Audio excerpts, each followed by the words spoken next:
Yan, hello sa ating mga ka-MUG. Magandang gabi po sa inyong lahat. At pasensya na po kung medyo late tayo ngayon, ano. Kasi may nasikaso pa yata si yung ating pong guest na si Miss Pyra Lucas, no. And ayun guys, no. Yung ating pong guest ngayon ay isang advocate po ng anti-land grabbing and anti-land grabbing and ano pa nga ba? Pinoprotektahan po nila yung IPs and yung ating mga magsasaka, no? At isa pa po, ang meron po silang grupo yung tinatawag nilang UPAC. Ayan, UPAC. Inuupakan nila yung mga tiwali sa ating gobyerno. Ayan. Pero shoutout muna tayo, no? Sa ating Addictus Rex, shoutout sa Kamakorol. And si Mylene. Hey Mylene, shoutout sa'yo. Loretta Adawag, shoutout sa'yo. And sino pa nandyan? Si Cathy. At Cathy, pasensya ka na, may punainip ka. Okay, eto na. Papakita ko na sa inyo yung ating guest. Eto na. Ayan.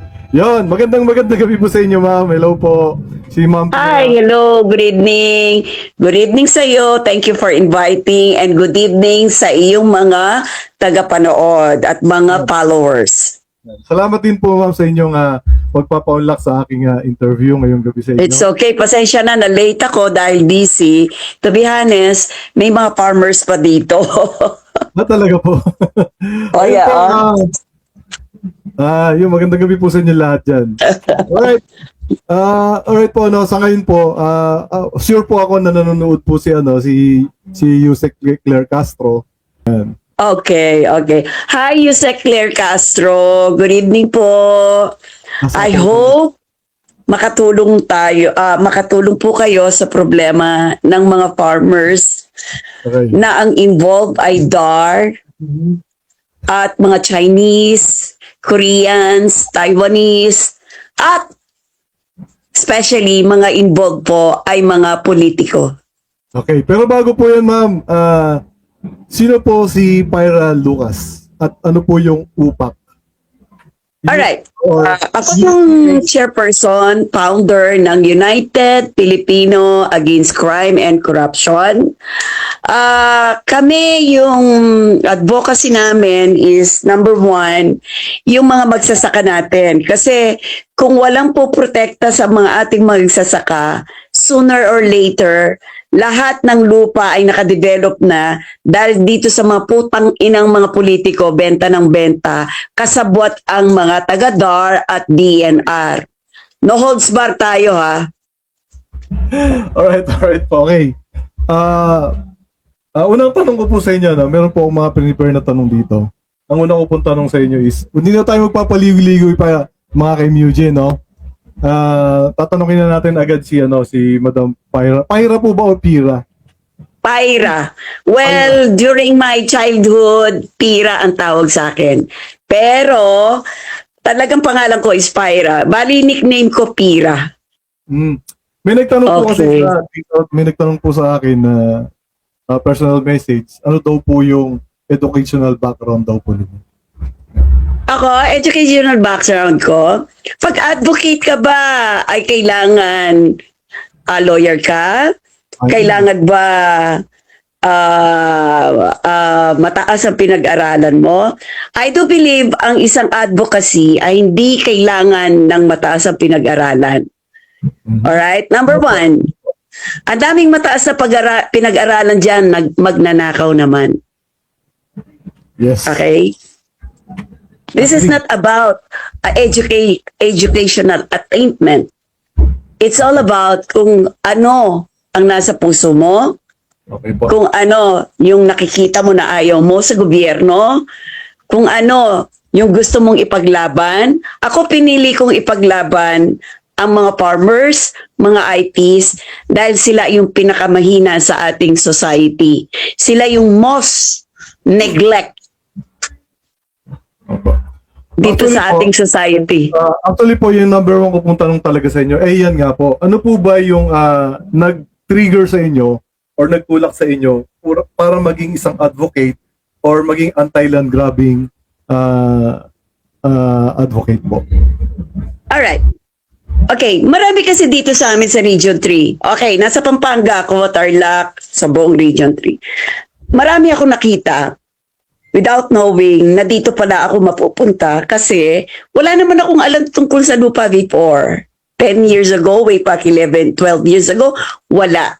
Pero pag pupunta sa iyo ang isang farmers na mahirap, number one, Opo. ang IPs, mga katutubo na mahirap. So, pag in-explain nila yung problema nila, will you say no? Dahil alam mong wala silang kakayahan at ikaw binigyan ng katalinuhan ng nasa taas, binigyan ka yan ng puso, talino, hindi mo pa gagamitin ito para tumulong ka? Kaya nga sabi ko sa iyo, ang being an advocate, hindi kailangan mataas ang pinag-aralan. Dapat nauuna ito, puso. Tapos, ito. So, kasi sa gobyerno, puro abogado, pero puro magnanakaw pag nakaupo. Very correct Mga- po sabi ni Addictus Rex. Ano? You are correct daw po, sabi ni Yes. Rex. Kasi, Ni Yusek Claire Castro. yes, kasi ang daming matatalinong tao. Pero bakit naghihirap ang ating bansa? Bakit ninanakawan ang ating mga farmers, mga IPs? Bakit sila yung pinagsasamantalahan? Kasi wala silang talino, walang pera, walang kakayahan.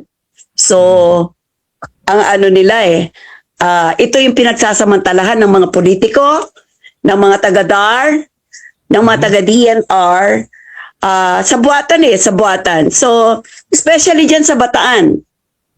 Mhm. I will tell you, yung mga kasabwat ni Harry Roque, si Harry Roqueta, mga Ah. politiko. Darating po tayo dyan kay Harry Roque, no? Pero, meron po, may pangalawang tanong ko po sa inyo. Nababasa ko po kasi yung mga post ninyo dahil naka-follow na po ako sa inyong page, no? Medyo nakita ko po na marami rin po talaga kayong followers. And nabasa ko po yung about po sa sa DAR. Meron po kayong pinost na tao doon. And alam ko po na ang lakas po ng loob ninyo, nandun po yung tapang ninyo para i-post ito. Meron po ba kayong pinangahawakan na ebidensya? Or Marami. nasampahan niyo po ba ng kaso ito? Nasampahan namin ng kaso last, I think, October. Marami pa kami isasampa. Marami akong ebidensya laban sa kanya at sa kanyang grupo. At yung mga grupo niya naghihingi pa ng pera sa mga magsasaka para paasa, pero ibebenta din pala ang lupa nila sa mga Chinese kasabot ng mga politiko. Ano po? Ang pinag-usapan po natin dito is yung isa pong empleyado ng DAR na sinampahan niyo po ng kaso. Kamusta naman po yung kaso? Gumagalaw naman po ba? I think hindi lang isa yung sinampahan namin. 1, 2, 3, 4, mga 5.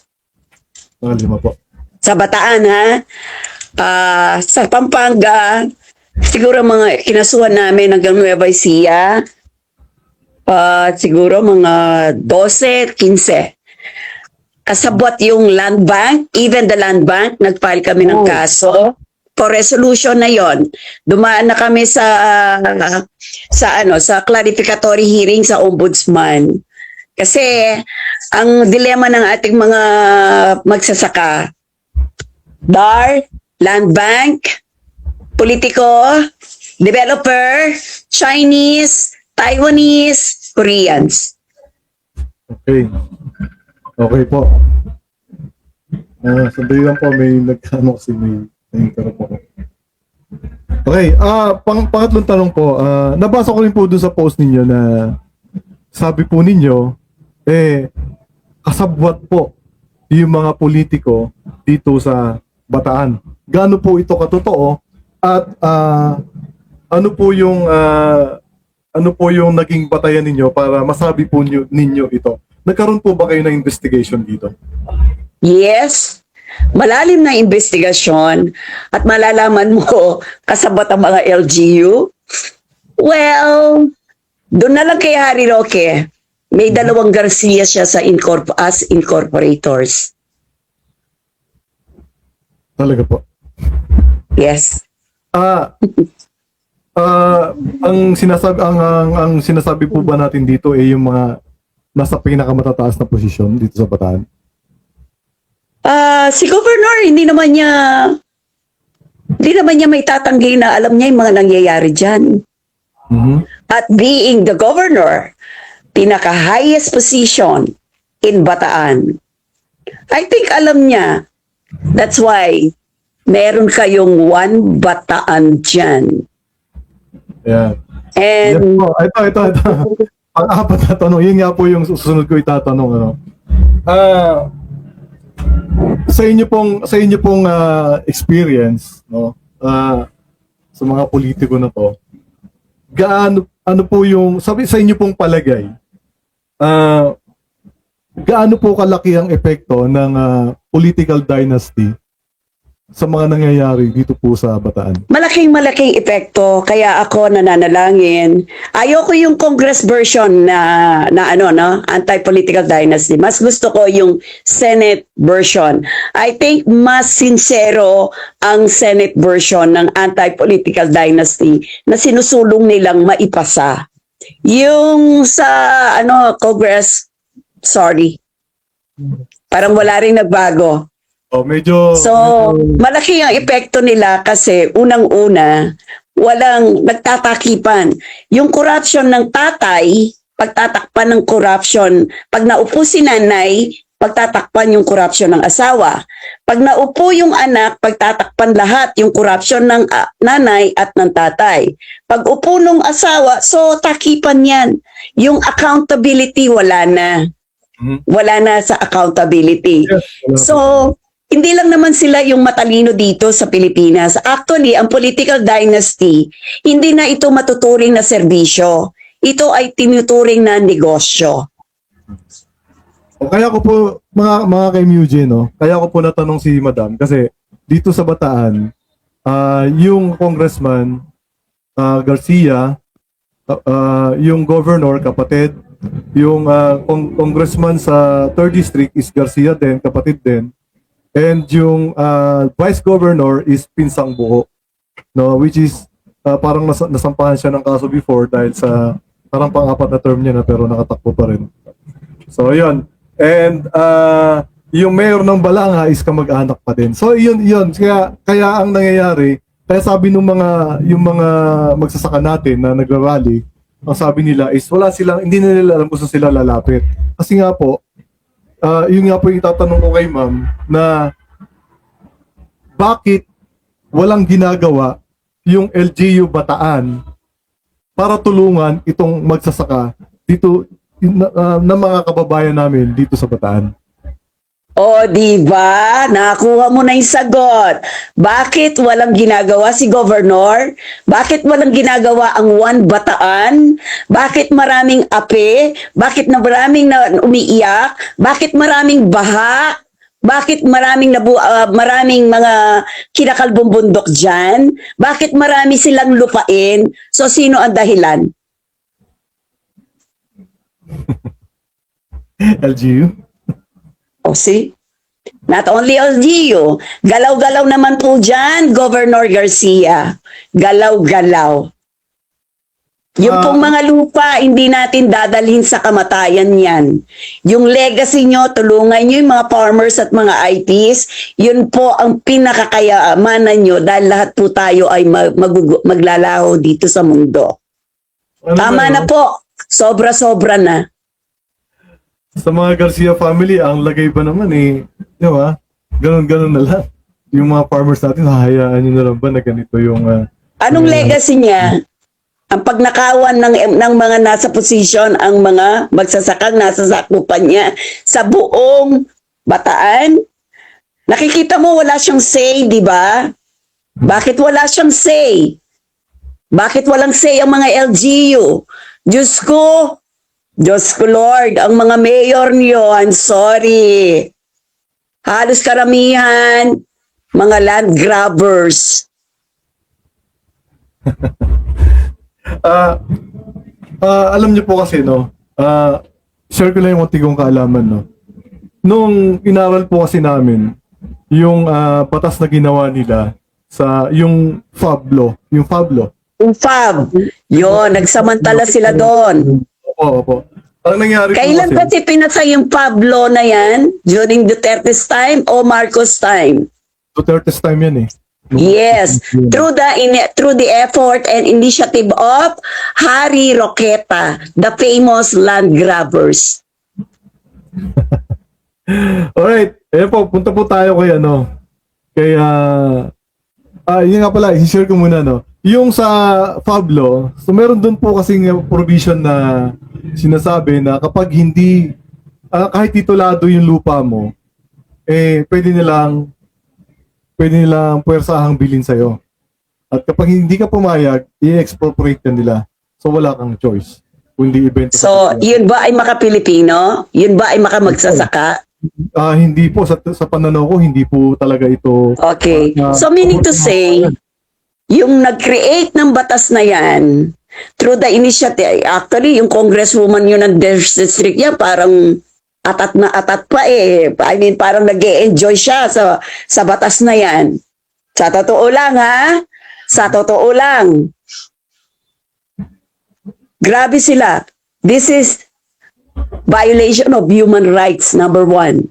This is injustice to our farmers and IPs. Yun nga po. Okay. May balita nga po ako dito, even the lupa ng mga IPs, yung ancestral domain, dito po sa Yeah. namin, Sa Hermosa, nagsimula na sina Inton, sina Arizapa. Totoo po ba ito? Yes, totoo. In fact, nagme-message sila sa akin ngayon, gusto nilang magpa-interview. Nagme-message sila. Since na nangyari yan, I think first week of February, nag-call na sila ng attention. In fact, kagabi, nag-message sila kung kailan daw sila pwedeng ma-interview at puntahan doon. Dahil yung sa Hermosa ay pinasukan na ng mga politiko. Pati mga lupa ng mga katutubo, walang patawad ang mga politiko nyo dyan. Ganon sila kaadik, kahayok sa lupa ng mga mahihirap. I think itong mga LGU ito dapat may maparusahan. Ako meron na akong ikakasang kaso sa isang mayor, dalawang mayor at isang ex-mayor. Mhm. So, ang purpose ko po, kaya ko po kayo in-interview, kasi nabanggit po ni Yusek Claire Castro nung i-call out niya po ako doon sa kanyang live. Ang gusto daw po kasi, ang ginagawa daw po kasi ng Pangulo is tulungan yung ating mga magsasaka. Tapos, nanakawin lang daw po nitong mga politiko natin na naghahaman nga, na nabanggit nyo nga rin po, no?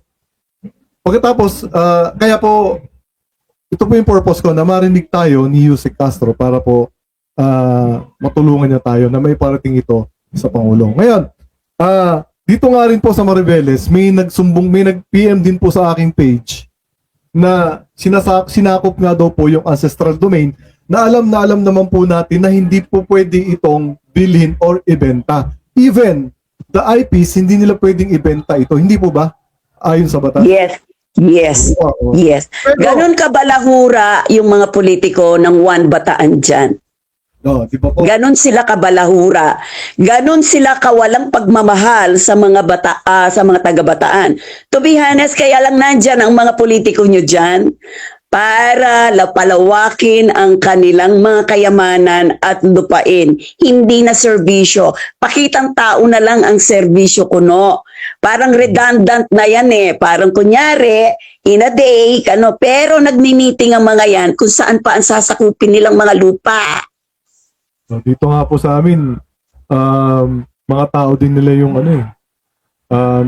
nakakabili ng mga lupa dito. Tapos ipapademolish. Mga damis nila yan. Mga damis nila. Alam mo, magiging masaya ako kung ito ay magkakaroon ng Senate investigation or Congress investigation. To be honest with you, this is a big problem. Sooner or later, kung hindi natin masasawata ito, mawawalan na tayo ng pagkain. At ang mga mahihirap na magsasaka at IPs, even mahihirap na Pilipino, sila na ay walang lupa. And Eto lang, pinaka-importanting sasabihin ko. You declare to President Marcos sa Philippine military, ang espionage po ay nasa mga lupain na ng buong Pilipinas, nasakop na ng mga Chinese. Ang espionage ay nandito po sa ating bansa. Magtanong ka sa ISAP, magtanong ka sa Philippine military, isa sa pinaka-problema natin ay espionage. Bakit? Dahil sakop na ng mga Chinese ang ating mga kalupain. Grabe, ano po? Kung mapapansin niyo Magtataka po, ka bakit sila nagkakaroon ng mga lupa na sinasakap intended only for the Filipino farmers. Magtataka ka bakit nakapangalan sa kanila. Bakit? Kasabwat nila ang DAR. Kasabwat nila ang DNR. Dito po, ang perang tax na binabayad ng bawat Pilipino, mayaman o mahirap, hindi po sulit. Dahil ang gobyerno po ay maraming nakatanim na korap, lalo na sa mga LGUs. Bakit hindi sila binabantayan ng DILG? Anong trabaho ng DILG? I'm calling out the DILG Secretary John Vic Remulla. Ano po ba ang papel? Bakit nyo hawak ang mga LGUs? Di po ba dapat kayo ang nagsasawat at nagbabantay? Hindi yung puking ina magnanakaw na, land grabbers na. Bibigyan nyo pa ng award ng good governance. This is a kaplastikan to the highest level. Sobrang kaplastikan. Bibigyan mo siya ng award, good governance. Pero yung mga mayor involved sa drugs, nagtataka nga ako inaabsuerte ni Secretary John Vic Remulla. Now, bihira lang daw sa politiko ang mga drug lord. I'm sorry, mukhang naive siya o pinagtatakpan niya. Never dapat manggaling sa isang DILG secretary ang pagtatakip. Okay. So ngayon, bakit hindi binabantayan ang laki ng budget ng DILG? Ano po ba ang papel nyo sa mga LGUs na ito? Hahayaan nyo lang bang magnakaw ng magnakaw? Hayaan nyo lang ba mag-land grab ng mag-land grab? At bibigyan nyo pa po ng award ng good governance, seal of good governance, para pang pampabango, para lang may pagkagastusan? Regarding that, meron din po kilalang mayor wala namang ginagawa pero ang daming award. O, di ba? O, ano ba yan? Binibili ba nila sa DILG yung mga award na yan? Anong basihan? Nagtataka ka bakit kailangan mong bigyan ng award ang isang LGU? Di ba trabaho talaga nila yon? Opo. Bakit kailangan may award? Binoto na sila Pampapugi Ano yung puking inang award na yan? Ibigay nyo na lang sa mahirap ang ginagastos dyan sa pang-award-award na yan. Tama.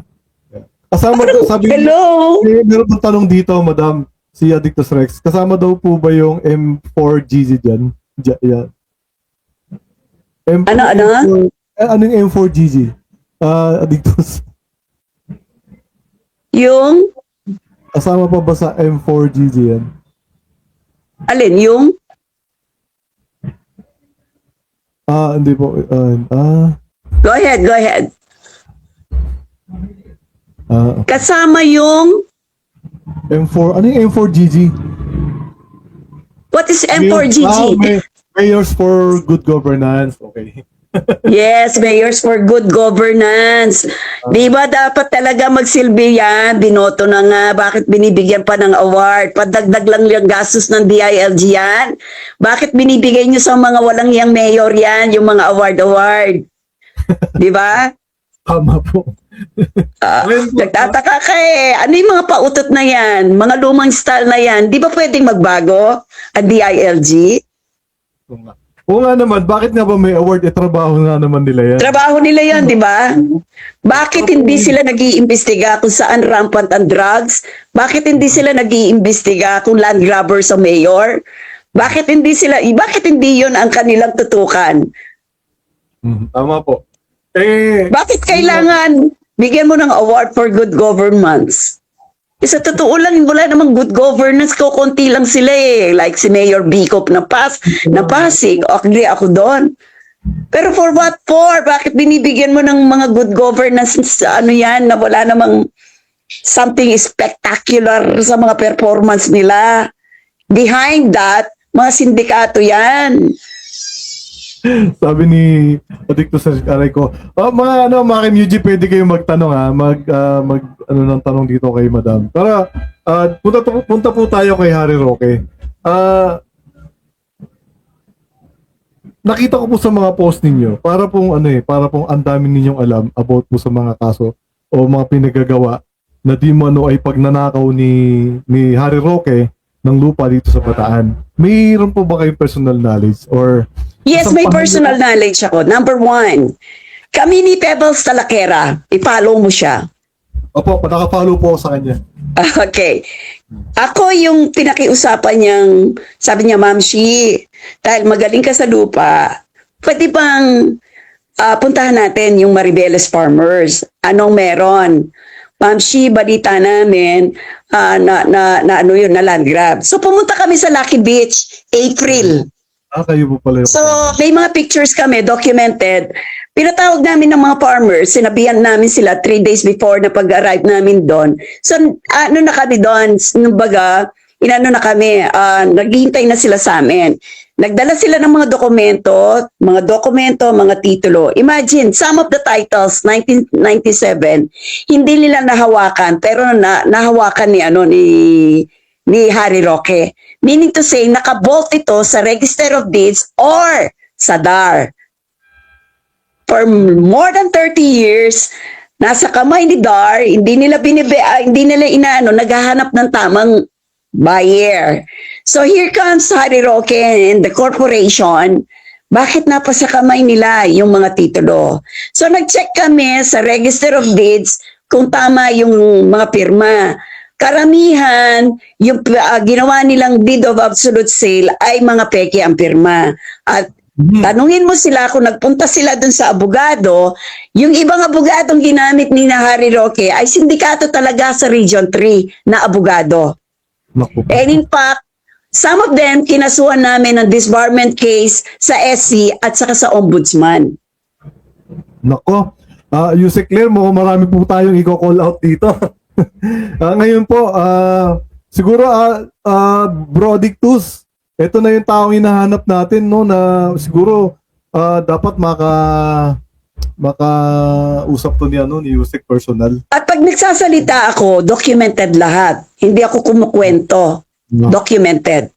Marunong kami mag-due diligence at mag-trace back ng mga documents. So yung mga nagnotaryo doon, tinanong ko yung mga farmers, pumunta ba kayo kay Attorney Blah? Ma'am, hindi nga po namin, hindi mo kami nagpunta dyan. Anong nangyari? So paano nagkaroon ng deed of absolute sale kung hindi naman nagpunta ang mga farmers? See? So nakikita mo yung dahilan na yon. Hindi nagpunta si farmers, hindi siya nagpirma, hindi niya kilala yung abogado, pero bakit merong deed of absolute sale si Harry Roque? So kumuha kami ng certified, kumuha kami sa Office of the Clerk of Court, kung may pumasok doon, walang pumasok. Meaning to say, peke ang dokumento. Pineke talaga lahat. Yes. Meron kami certification na nagpapatunay na walang pumasok na ganung notarial certificate, yung notarial number, series, blah, blah, blah, wala. So meaning to say, peke. And that the deed of absolute sale is not valid from the very beginning. Grabe. Tapos po, hinaharas po, magkakaroon po ng harassment ng mga... At alam mo ba, ito na, sasabihin ko sa iyo, ito yung na-shock ako. Nung panahon daw ni Duterte, nung unang kinukuha ni Harry Roque sa buhat ng kanyang mga incorporators, ang talagang nagbabantay doon, mga sundalo ng Chinese, nakasundalo, naka-uniform ng Chinese Army at mga long firearms ang hawak. Talaga po. May, Yes! may nakapag... Even si Caramel, alam niya to, nakita niya to eh. Kasi napasok niya yung property. Yan. Kaya muntik na siyang ma-ambush Si Caramel. sa baga. Oo. Personal niyo pong nakakausap si Ramil Madriaga. Okay, after namin dun sa Lucky Beach, sa Maribeles, after naming ma-interview, narinig ko ang pangalan ni Ramil Madriaga. Na siya daw ang unang mga tumulong. Pati yung pag-file ng kaso kay Harry Roque, sila yung tumulong with Attorney Villanueva. So na-curious ako. Na-curious kami ni Pebbles, Talakera. So now, the next week, pinuntahan namin. Inalam ko kung saang bilibid siya. So dahil may connection ako sa BJMP, pinahanap ko kung saan si Caramel Madriaga. So, sinabi, nasa Taguig, BJMP. Nagpunta kami doon one weekend. Oh. Yun, nagpunta kami doon. We get to know, nakita namin in person, nakausap namin in person si Caramel Madriaga. Unang nakita namin, medyo umiyak muna siya. Hinayaan lang namin. Sabi ko, tutulong kami kung ano yung pwede naming maitulong. So, umiyak muna siya. Of course, medyo naano rin kami, emotional. So after that, nagkwento na siya. Marami kaming nalaman, maraming kwento. Pero hindi namin akalain noon na mapupunta siyang maging witness sa impeachment. Pero nung makausap namin siya, shocking. Sobrang shocking, marami akong nalaman coming from his mouth. Marami siyang alam eh. Pero Supported by yan ng mga sinasabi ng cellphone. sa cellphone niya, tsaka good for him kasi meron siyang iCloud account na kahit ma-delete niya sa cellphone niya, meron siya sa iCloud. So, yan siya ka-smart. Matalino siya. Matapang, matalino. Balita nga po na nung tinulungan niya yung mga tagalaki, doon na siya parang ginawa ng paraan na makasuhan ni Harry Roque. Yes. It was all fabricated. Yung kidnapping niya, eklabo na ginawang script ni Harry Roqueta, na ngayon ay sinasampal na sa kanila yung mga script, bumabalik na sa kanila eh. Kasi hindi na nila mapipigilan si Ramil Madriaga na mag-testify. And I will tell you, masasyak ang buong Pilipinas sa alam ni Ramil Madriaga sa mga Duterte. Patay tayo dyan. Masasyak ang buong Pilipinas, if not the entire world, but the entire Philippines, masasyak sa daming alam ni Ramil Madriaga pagdating sa mga pera sa drugs, pogo, nakaw sa gobyerno, galing ng BIR, galing ng customs, galing sa marami, as in. Ako, marami rin akong alam sa mga Duterte, pero yung mga secret na doon ko nalaman. And I believe and I trust Ramil Madriaga. At yan din naman po ang sinasabi ni Peoples Talakera. Nakafollow po kasi ako sa kanya. Kaya yung mga sinasabi niyo po tugma rin sa mga sinasabi niya. Yes, kasi usap namin siya Nakakausap namin. So, nung una nangingilabot ako eh. Kala ko yung mga alam ko 60% na, wala pala. Wala pala. Ako alam ko kasi yung drugs sa customs, no? Alam ko yung mga corruptions. Alam ko yung mga, marami rin akong alam. And in fact, muntik na akong papatay. 2019, pinapatay nila ako. Grabe. I campaigned for Duterte. I campaigned. Pero after a year in power, nakita ko iba ang laro. Diba? Personally, nakita ko. Nag-aaral ako eh. Nagmamasid ako. Hindi ako panatiko. Pares po tayo. Hindi ako panatiko. I am a taxpayer, so I will never be a fanatics of any politicians. Ang mali. Tama po. We need to correct the mistakes of others. Hindi natin kailangan yung mga ganyang klaseng politiko. Yes po. Kaya dapat I encountered death threat, hindi ako takot kasi yan breakfast ko yan. Kaya lang muntik na talaga nila akong mapatay 2019. Oh. Kaya po sana maging tama lang na maging witness itong si Madriaga sa impeachment sa iba po. Tama lang. Ito sabi po ni Addictus Rex, sana makarating po kay Sentry yung mga informations po na alam niyo. Sentry? Oh, Senator Trillanes. okay. Actually, kinontak ako ng ICC last, if I was not mistaken, Saturday night. They want me to be witness. Okay.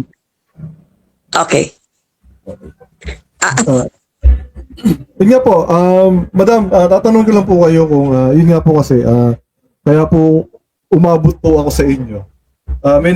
Mayroon po kasing sa inyo na nirecommend po kayo sa akin na kausapin. Kaya po nag-reach out po ako sa inyo. Kasi nga po, gustong-gusto po ni Yusek Claire Castro na matulungan po yung ating mga magsasaka. Especially po yung ginawang di umano ipagnanakaw ni Harry Roque ng lupa dito. Maraming ninakaw si Harry Roque, not only that. Ayun nga po. Gusto ni Yusek na mai-follow up itong mga kaso na to sa ombudsman. Ngayon po, Actually, kayo po ba ni Peebles personal po na nagsampan na rin ng kaso? ganito ang ginawa namin. Nagpunta kami sa DAR, personally, ni Pebbles. Kung nakikita mo, pinopost niya yon. Opo. For them to investigate. If I was not mistaken, siguro May, June, between June, July last year, for them to investigate. Pero wala lang eh. Wala ba? Wala lang. Yusek, hindi ro pinapansin. Kausap namin lahat ng mga Yusek doon. Pero si Yusek galit. Si Yusek galit, sindikato yan. May mansion na yan binili sa US. Galit? Sino po yun? Tanong natin kay Secretary Estrella. Alaga niya. Ex-police. Ouch. sabi ni Mesyang, Tiwala pa mo si BBM kay Secretary Estrella. Imbestigan niyo si Galit. Maraming matutuklasan doon. At bakit hindi sinisibak ni Secretary Estrella? Yusek Claire Castro. Alamin niyo kung sino yung bumili ng 2 mansion sa US. naku po. At bakit 2? Sana makarating sa Pangulo ito. Kaya Yes. sabi po ni Mesyang, saludo daw po sa inyo.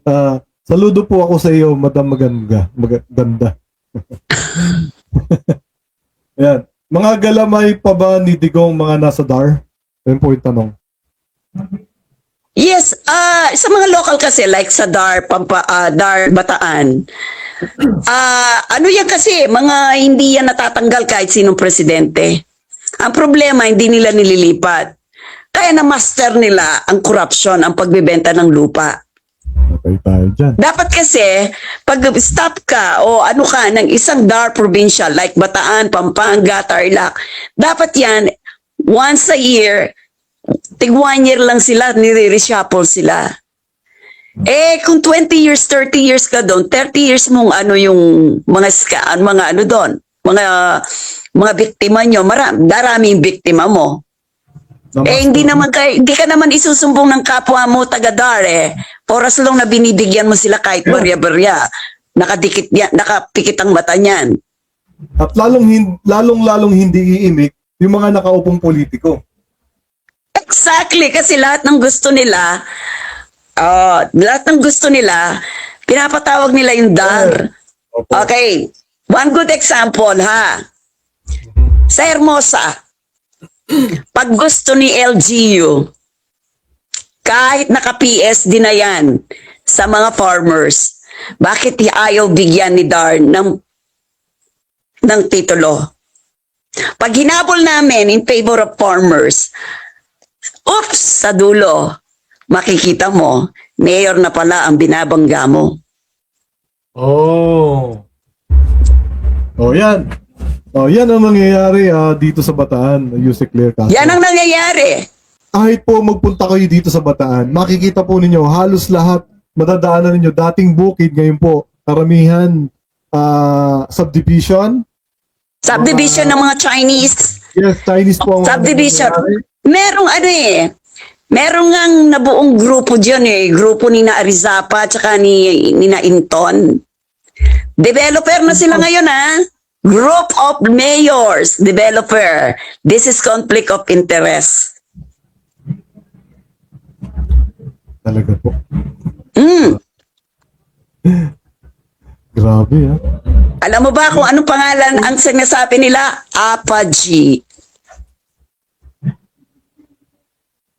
Kilala niyo daw po pala si Galit. Ba't kaya Galit ang tawag? Si Yusek Galit?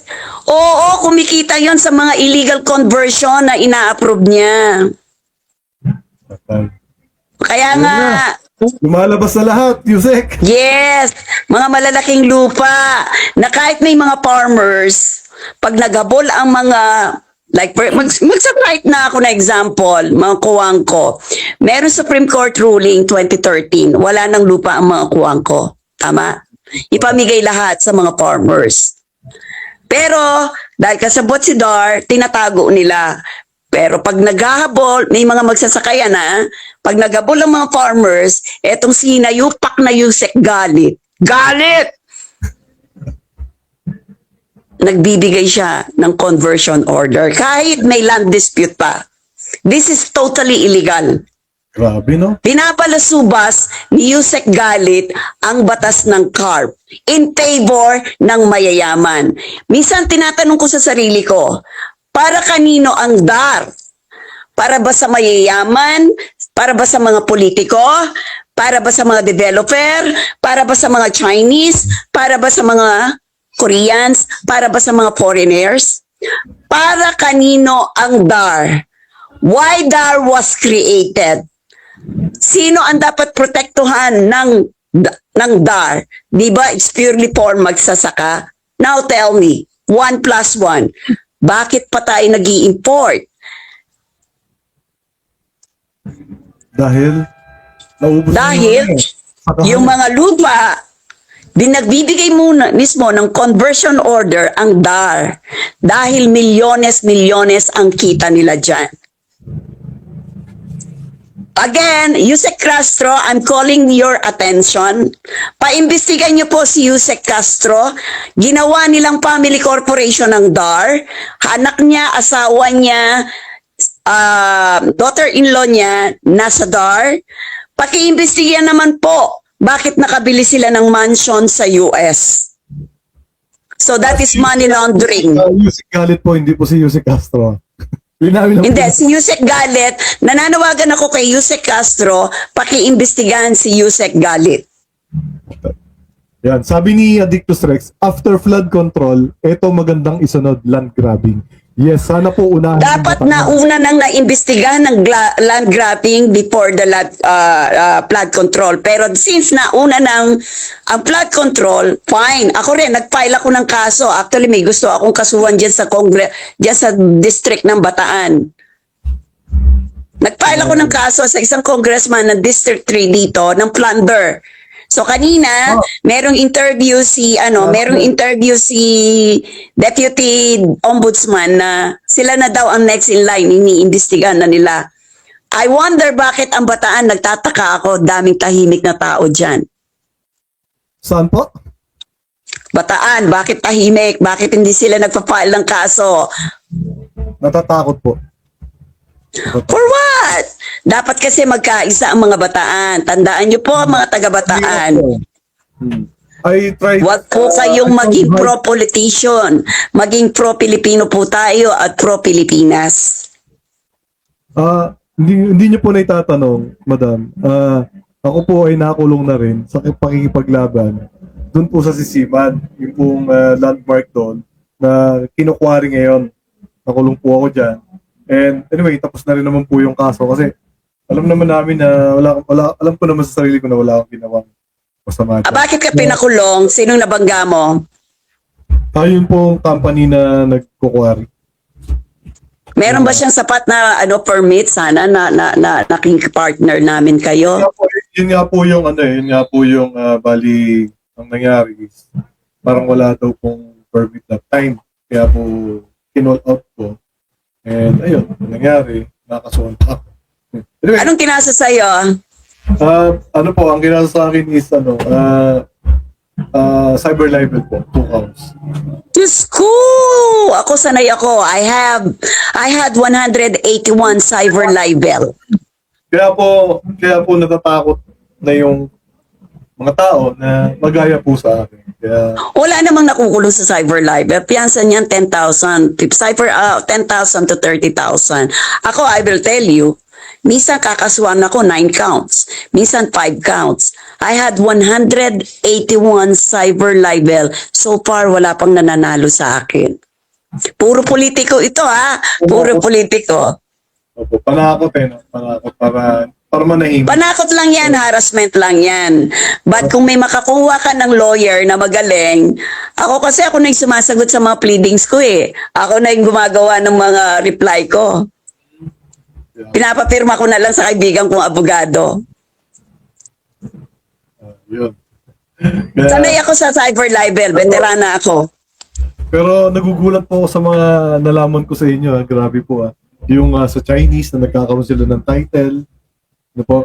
Yung si Claire kasi linawin lang po namin ulit na yung mga sinasabi po ni Madam appear. May ebidensya ako, documented ako, na bakit mayroong CLOA or EP ang Chinese? Bakit mayroong CLOA or EP ang mga Pakistani? Pero yung mga magsasaka, wala. Ayun nga po. No? Yung mga Chinese nagkakaroon ng title, pero yung mga magsasaka, wala. Even may title na nga, nakukuha pa rin nila. Yun po Nakukuha pa rin. Dito nga sa Bataan, meron ng finality, certificate of finality. Pero hindi pa rin tinatransfer sa farmers. Binibenta pa rin ni DAR sa mga Chinese. Grabe. Tapos gagawa sila ng peking retention order. Yun ang gagamitin nila kasi daw may retention. Gago sila, gago. Gago. Grabe. Gago po talaga. Ayan. May tanong po si Adictos po. Kinasuhan nyo din po ba sila pabalik yung mga nagkaso po sa inyo? Ako? Like for example, I have my latest 5 counts of cyber libel. Dahil kinasuhan ko yung isang congressman ng 3rd District ng Tarlac ng plunder, non-bailable, dahil isa siyang contractor. Patay. So, ang panakot niya sa akin is cyber libel, 5 counts. Alright. Naghihiring kami, nagkakaroon kami ng preliminary investigation, di siya dumarating. And lahat ng mga allegations na doon nasagot ko. And I'm pretty sure ang dismiss ito sa resolution. Ngayon, pag may sinampa si piskal ng isa o dalawa, meaning to say, pinagbigyan niya si congressman, binayaran siya. Pero kahit makarating pa kami sa korte, hindi ako natatakot. Alam ko, mananalo at mananalo ako. Yun ba? Di ba, Dictus Rex? hindi counter, hindi perjury. Plunder ang binalik na kaso. Plunder, Anti-Graft and Corruption and RA 3019, malversation, at saka pinakukumpiska ko yung mga properties nila, inattach ko. O ngayon, sa atin lang ito, first na lalabas ito sinisikreto ko to. Kinasuhan ko pa siya ng tax evasion sa BIR. Oh, may tax evasion pa. Di, shoot sa bal dito mayor po ba? Shoot na shoot sa banga. Shoot sa bangay. Hindi niya ma-explain ang wealth Dati ka lang barangay captain, tapos naging congressman. First term mo pa lang. Saan galing ang mga pera mo? Marami silang illegal dito, pati sa quarry hawak nila. Kaya yung mga Bataan na yan, pati quarry ng mga taga-Bataan. Pag magpapagawa ka ng bahay, babayaran mo per truck. Puking ina, sa bulsa lang nila napupunta itong mga politikong ito. Kayamanan niya na buong Bataan. Pero bakit pinagkakakitaan nitong mga governor, nitong mga mayor? Bakit tayo bumibili? Totoo po yung sabi niyo sa mga quarry. Kasi, merong isang kagawad na lumalapit po nga sa akin. Yung nagkukwari sa lugar po nila is talagang walang permit. May hawak siya mga papel na nagpapatuloy. Kanino may blessing yan? Either kay governor at saka kay mayor. Yes po. Tinatarantado kayo ng Bataan. Kaya po, Hindi maglalakas loob yung nagkakwaring yan kung walang basbas, kung walang parte si governor, kung walang parte ang mayors. even reclamation, meron dito po. Yung meron isang nakasuhan dyan yung party list. Ano ba yung party list na yan? Si Suntay ba yun? Ay, si Suntay yung Quezon City. Yung party list na nakasuhan dyan na contractor? Si Pusong Pinoy. Si Pusong Pinoy. Oo. Kanino bata si Pusong Pinoy? Kaya po yan, ang sabi po sa mga Garcia yan eh. Tama, bata nila yan. So, sa kanila pa rin yan, tagos pa rin ang kita kina governor. Parang ganun nga. Sinisay. Yes, sinisay. Nakasuhan siya. Kasama na siya. Sila na yung next batch. Kasi kanina nag-press con si Deputy Ombudsman Clavano na sila na daw. Na-review na nila yung mga documents. Talaga po. Pasok po talaga yan yung kaso. Pasok sila sa banga. Okay. Lalo na yung kinasuhan kong congressman dito, pasok na pasok na pasok. Wala siyang ligtas. Congressman po ng 3rd District dito sa Bataan, pasok din po. Yung Garcia, Opo. sila yung nagsimula sa dyan sa bundok-bundok ng dyan. Opo nga. Diba? Eto, ibubulgar namin ito. Yung ginawa nilang batas na yan sa pub, tapos pupunduhan ng gobyerno. Sino nakikinabang? Sila. Patay. Parang DPWH flood control lang yan. Ibubulgar namin sa Senate investigation yan kung paano nila binabalasubas ang pera ng bayan. Diyan sa pub na batas na yan, ang gamit, pera ng gobyerno, tapos dami nila yung contractor, tapos kukunin nila yung lupa ng may lupa. Kaya medyo excited yung Congresswoman Garcia nyo nakikita ko sa sa Congress. Putsa ka ako, kababaeng tao nito, tignan ko lang. Ang sinusunod po nila diyan yung kuya, yung Abet. Yung sa second. Yes. So nakikita mo, pag dynasty na, hindi na politiko, sindikato na. Parang ganun nga po no? Sindikato na sila, hindi na politiko. Nako, mag-ingat kayo dyan. Bataan. Uubusin kayo dyan. Meron po akong kaibigan na tumakbong congressman sa 3rd District. Ang pangako niya po is babaguhin yung batas, i-amendahan yung batas na, yung patungkol nga po sa lupa. 54, 50%, Nakalimutan ko rin yung article. Mm. Babaguhin, pero hindi po naniniwala talaga yung mga tao eh. Hindi manalo-nalo yung mga may mga magagandang layunin. Alam mo yung mga tao kasi sa Bataan, karamihan, mahirap. Yun ang gusto ng mga political dynasty, patuloy kayong maghirap.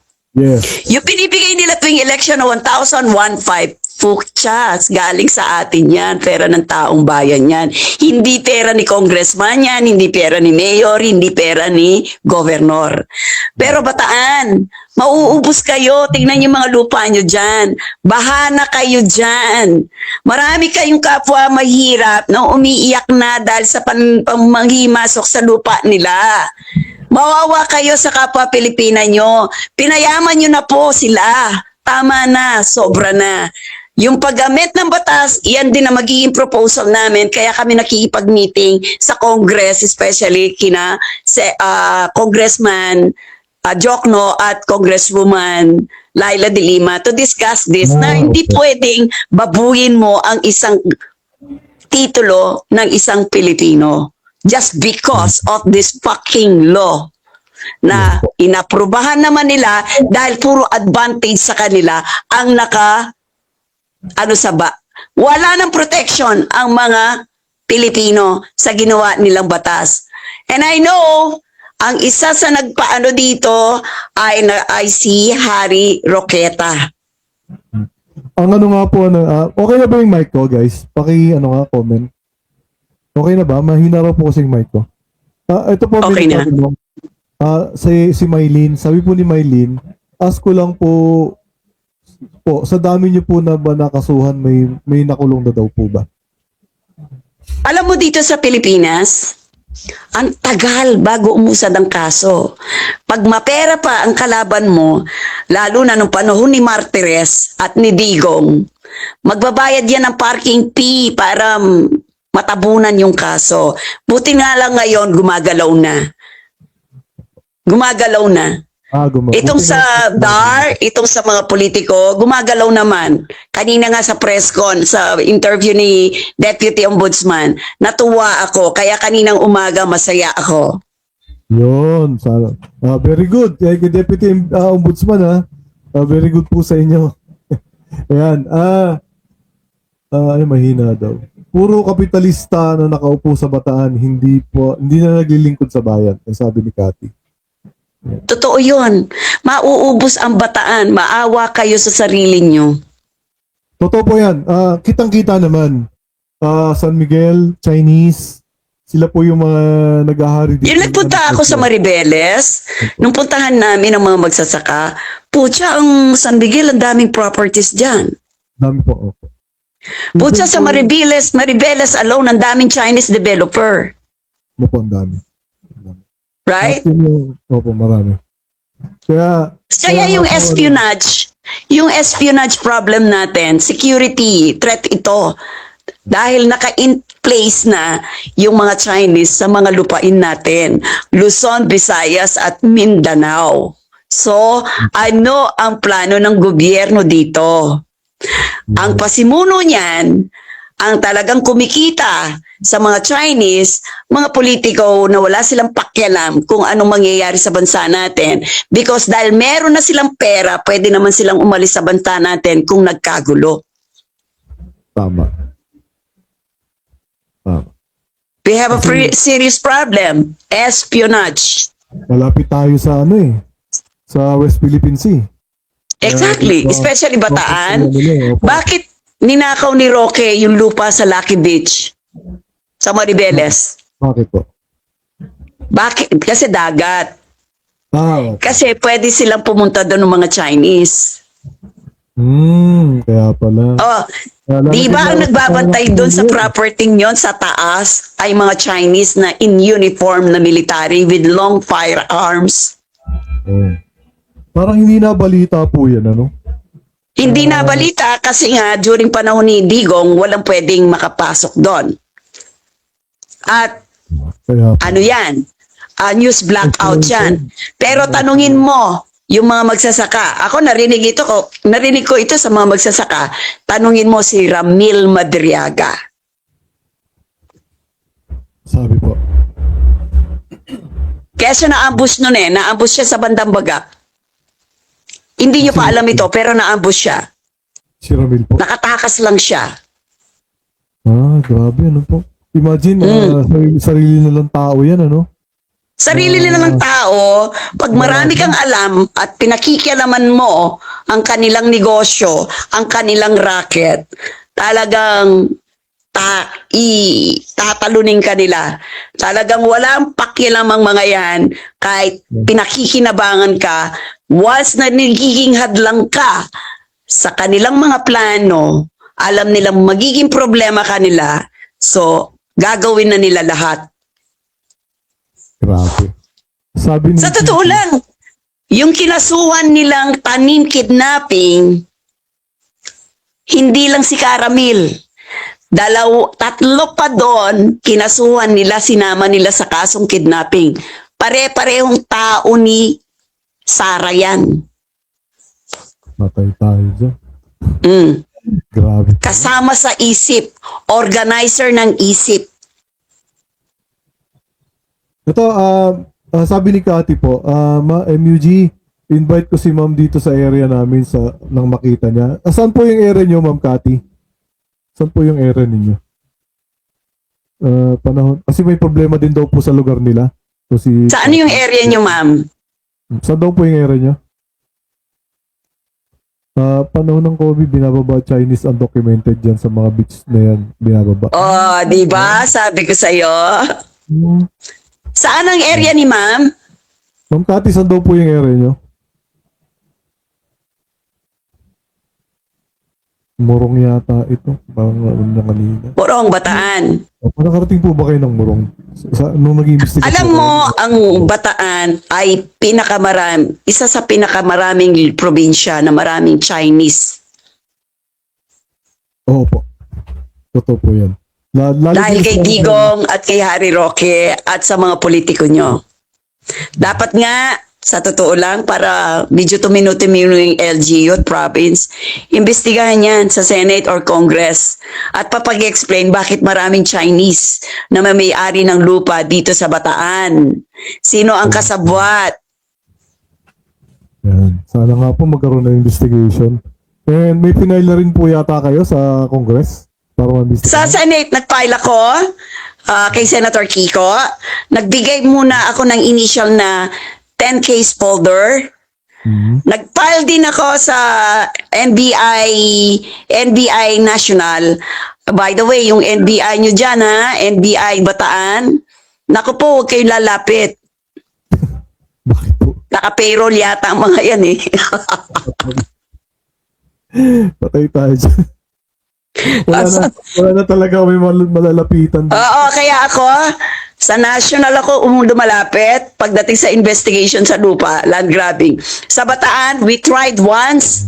Naka po, paiikuti ka lang kasi pala. Patay. Kaya ako, kay yung bagong NBI director ngayon, i-reshuffle niya yung mga nasa probinsya. Bakit wala silang mga accomplishment? Oh, yan. Director, ng NBI. Di ba? Calling out. Ayan, Murong daw po si Madam Cathy. Taga Murong daw po siya. At may problema din daw po sila sa lupa doon. Murong Bataan. Madam, i-PM mo ako sa aking messenger. Pyra Lucas, may Facebook ako. Yung isa naka-yellow, yung isang account ko naka-orange, yung isang ang page ko naka-white yata ako. So, pwede tayo mag-usap doon. Ako, personal na sumasagot sa aking mga account. Walang iba. Pyra Lucas in action. Yan. Yan po yung page ni Madam. Pyra Yes, Lucas. tsaka yung mga Pyra Lucas na FB ko. So pwede ka, sa tatlo ang pwede mong i-message. Okay. So, yun. Madam, meron pa po kayo sasabihin? Meron pa po kayong Yes. Gusto kong kausapin ng mga taga-Bataan. sa Ako'y nananawagan sa ating mga kapwa Pilipino dito sa Bataan. Huwag niyo pong ibenta ang boto niyo this coming 2028. Magmanman po kayo, magmasid po kayo. Bakit dumarami ang lupa ng mga mayors? Bakit sandambak ang lupa ng mga Garcia? Bakit ang mga quarry kayo bumibili? Sinong kumikita? Kanino bulsa napupunta? Ayan, ayan. Okay. Bakit po maraming Chinese ngayon, foreigners, na magme-may-ari ng mga lupa dyan? Bakit ang mga developers nyo ay puro Chinese? Meaning to say, Bataan politician loves the Chinese. And yun naman po talaga yung makikita dito eh. And yung ma'am, ano po yung masasabi nyo dito sa political dynasty? Political dynasty, sana isulong nila yung anti-political dynasty law ng Senate version. Ayoko yung Congress version. Okay, yun. O yan guys, muli po. Natawa tuloy si Addictus Recto. Okay, yun, maraming salamat po sa inyo, madam. Dito na po natin. Yes, maraming salamat sa pagkakataong makadaupang palad ko kayo at yung mga taga-Bataan. Inuulit ko po, gumising ka, Bataan. Salamat po. Ayun po, madam, since nakikinig po si Yusek, pwede po tayong humingi sa kanya ng time para makausap po natin siya ng personal. Yes. Yusek Castro, idol kita. Sana makadaupang palad ka namin. Sana para mabigyan man lang kita ng mga case folders. At meron po akong pangamba, yung pong espionage. Naka-in place na po ang mga Chinese all over the Philippines. This is a threat to our country, to all of us Filipino. So sana po makadaupang palad ko kayo. Hindi po masasayang ang oras na ibibigay nyo sa amin. Maraming salamat po. Okay. Yan. At sigurado naman po makakarating yan kasi nandyan si Addictus Rex. And I'm sure na nanonood po si Yusek po ngayon. So, muli po isang magandang gabi sa inyo lahat. Sa inyong mga kamag, maraming salamat sa inyong pag-suporta sa ating page, sa ating YouTube channel. At siyempre, wag natin kalilimutan, minsan lang tayo mabubuhay. Piliin natin maging tama at mabuti. Maraming salamat. Bye-bye. Thank you.